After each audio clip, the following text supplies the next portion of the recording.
ওস্তাদ, এটা কি পানির লাইন? হ্যাঁ, এটা পানির লাইন। তো এটা এরকম হয়েছে কেন?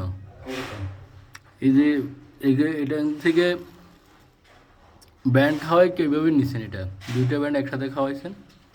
এই দুইটা ব্যান্ড। জি, দুইটা ব্যান্ড। আচ্ছা আচ্ছা, এই ব্যান্ডগুলো খাওয়ানোর কারণ হচ্ছে আপনার এই যে আমাদের লাইনটা যে বরাবর ঢুকছে, জি। এই সোজা যদি আমরা পাইপের মুখে টাপটা লাগাই দিতাম, হুম। তাহলে আমাদের টাপটা এখান থেকে প্রায় এই যে ডিম আছে না, জি। ডিম থেকে প্রায় 2 ফুট নিচে নামে যেত। 2 ফুট নিচে নামে যাওয়ার পরবর্তীতে আমার এই যে শর্ট পিসটা, এই শর্ট পিসটা এই যে টাফের ব্যান্ডটা সহকারে টোটাল 30 ইঞ্চি।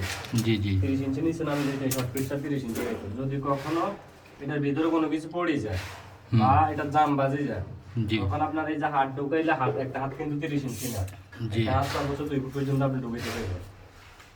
এটা যখন আপনি এখানে দাম বাজবে বা কোনো কিছু পড়বে, এটা কিন্তু এইভাবে হাত ঢুকাই নেওয়া সম্ভব না, এটা লাগ পাইতো না। যার কারণে আমরা লাইনগুলো ঢুকানোর পরে এখানে দুইটা ব্যান্ড দিয়ে উপরে উঠে দিচ্ছি। উঠে দেওয়ার পরবর্তীতে আমাদের এই যে শর্ট পিসটা, জি আমাদের এই শর্ট পিসটা খাইছে 11 ইঞ্চি।